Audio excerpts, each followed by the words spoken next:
Bonjour à tous, comment allez-vous?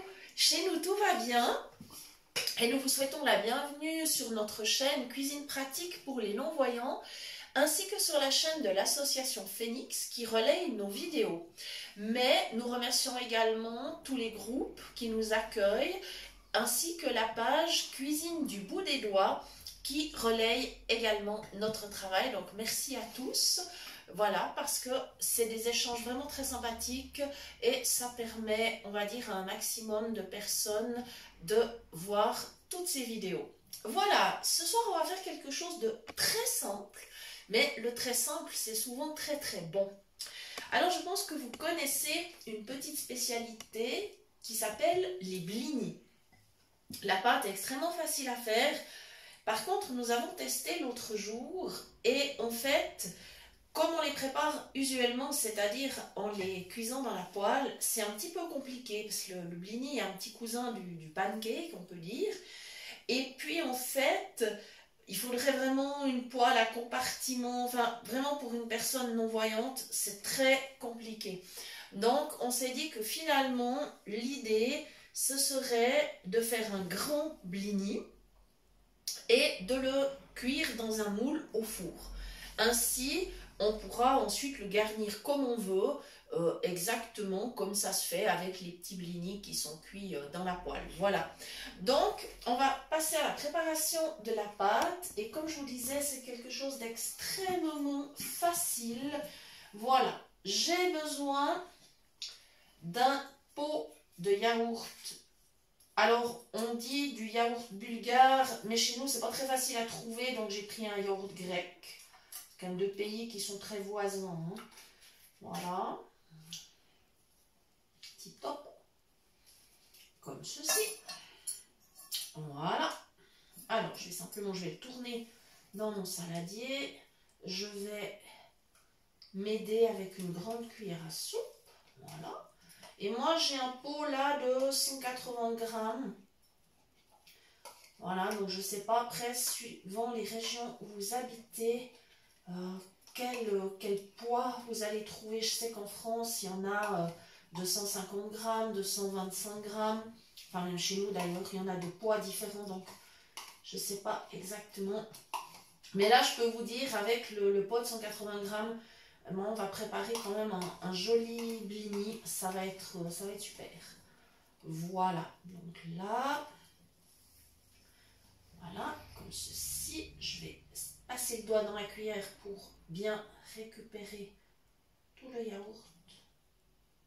Voilà, j'y suis. Je pars en direction de l'évier. Évidemment, je me rince les mains. Chose qu'on fait très souvent dans la cuisine. Voilà. Avant d'oublier, je passe vite, prendre un petit peu de sel.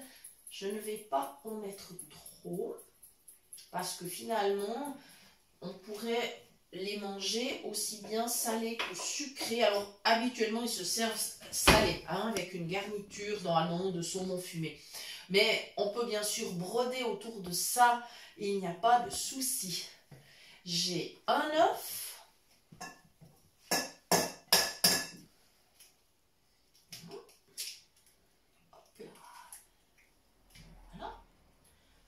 Comme ça, je vais pouvoir mettre ma coquille dans le pot de yaourt et je vais partir à la poubelle avec tout ça. C'est pour ça que j'ai commencé par le yaourt. Parce que je me suis dit, ainsi, ça va me servir de mini poubelle. Je pourrais mettre la coquille de l'œuf à l'intérieur. Voilà, nous y sommes. Je vais donner déjà un petit tour pour bien mélanger ces deux premiers ingrédients.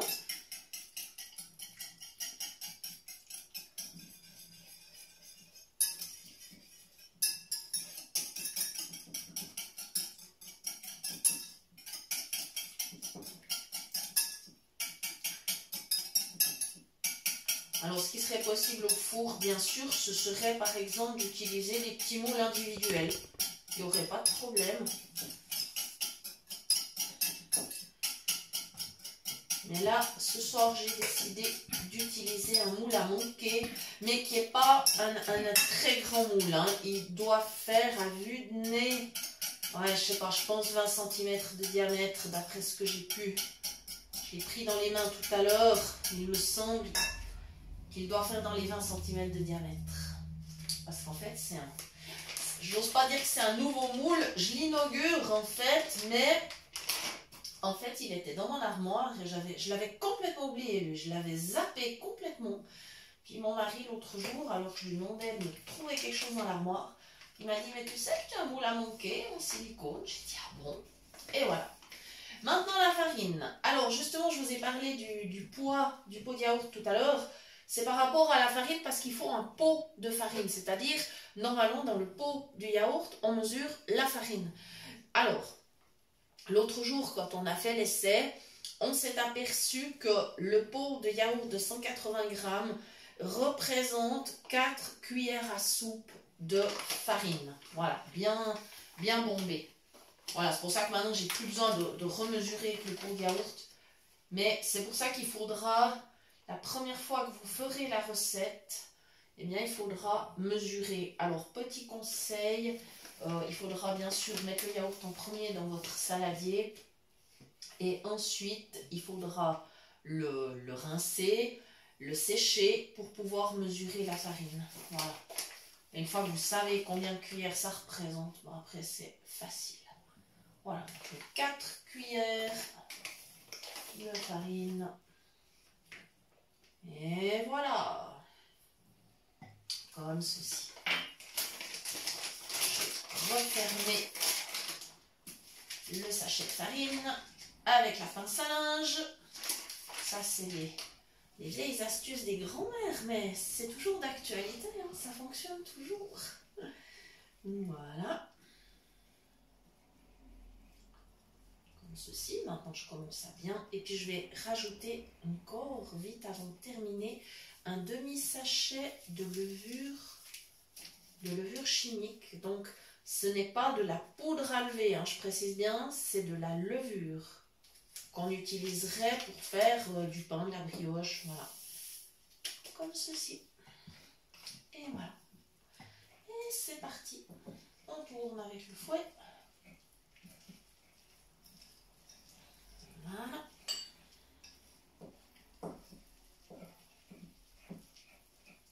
Alors, ce qui est sympa, c'est qu'une fois qu'il sera cuit, on peut le garnir exactement comme on veut. Voilà, ma pâte est trop épaisse par contre, ça je m'en rends compte. Il faut que j'ajoute un petit peu de lait. Voilà. Voilà. À l'oreille, hein. Après, je verrai si c'est suffisant. Mais je suppose, on va voir, on va voir. Voilà. Je continue de tourner ma pâte. Ah ouais, c'est mieux. La consistance est meilleure. Voilà, donc c'est tout simplement une pâte levée. Voilà. C'est un petit goût bien particulier, un peu acidulé justement grâce au yaourt.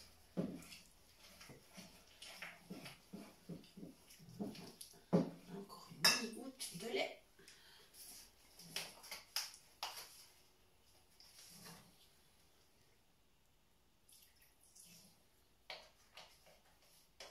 Voilà.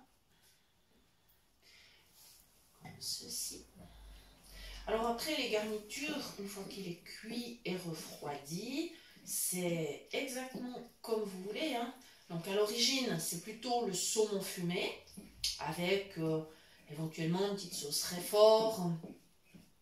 Mais vous pouvez mettre tout ce que vous voulez, hein. Je veux dire, si vous préférez mettre, je ne sais pas, des petites crevettes avec une sauce cocktail et de l'avocat, ou une sauce champignon, pourquoi pas, ou du jambon, des petits cornichons avec un petit peu une petite sauce mayonnaise, enfin voilà, des légumes aussi si vous voulez, des petits dés de tomates. Ben voilà, après ce sera exactement comme vous voulez. Ou alors si vous préférez le garnir avec une crème chantilly et puis des fruits, ou bien une crème pâtissière et des fruits, ben vous pouvez tout à fait. Il n'y a aucun problème. Alors, selon le moule que vous utilisez, vous pourriez même, par exemple, l'ouvrir en deux et le farcir. Voilà, moi je vais plutôt opter, je pense, pour une garniture sur le dessus. Mais après, vraiment, vous êtes totalement libre, les amis. Voilà. Comme ceci. Voilà, ma pâte, elle est joliment prête. Encore un tout petit peu et un mini chouïa de lait. Voilà.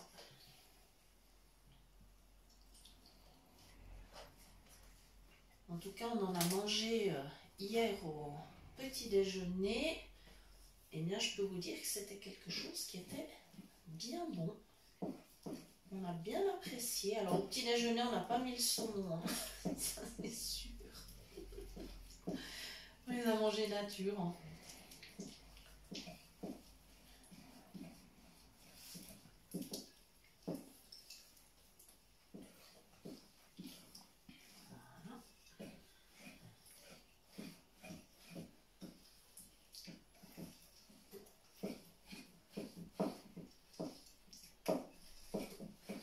Voilà les amis, la consistance me convient bien. Parce que vraiment, si la pâte est trop épaisse, elle ne va pas bien s'étendre dans le moule, ça serait dommage. Donc voilà. Ça doit de toute façon être une pâte un petit peu collante. Voilà. Super. Je vais... Voilà. Je vais bien... Je suis en train de secouer le fouet pour que toute ma pâte reste bien dans le saladier. Voilà. Comme ceci. Je vais voir s'il faut... Ah là, j'ai encore... Ah, je dois brasser encore un peu. Vous voyez, petite surprise. J'ai encore un petit peu de farine dans le fouet. Donc, je vais tourner encore un tout petit peu. Voilà. Ben ça, vous voyez, c'est uniquement en touchant qu'on s'en rend compte. Voilà. Comme ceci. Voilà. Et cette fois, je pense qu'on est OK. Voilà.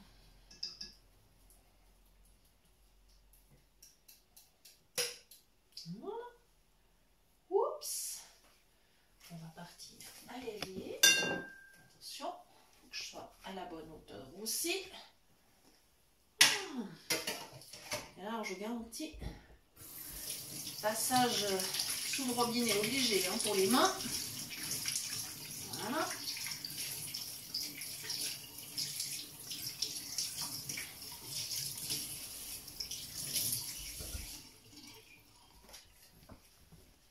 Voilà.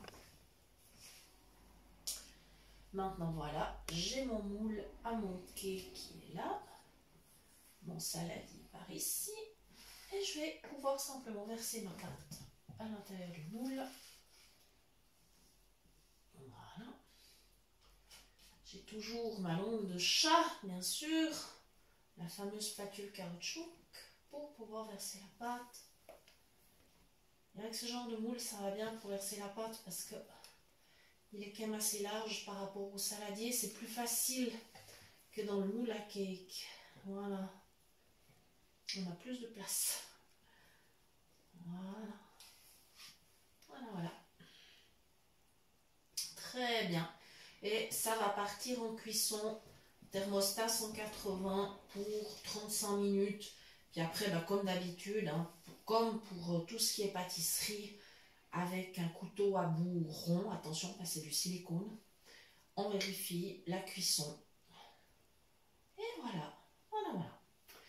Bien les amis, eh bien merci d'avoir suivi la recette. Je vous rappelle que vous pouvez toujours nous écrire à l'adresse suivante, cuisinepratique@mail.ch, pour toute demande de recettes ou pour recevoir les liens des prochaines vidéos. Ça nous fait toujours plaisir de vous lire. On aime beaucoup lire vos petits commentaires, vos messages. Voilà, c'est vraiment un très grand plaisir pour nous. Alors merci, passez une belle soirée et à très bientôt pour de nouvelles idées cuisine.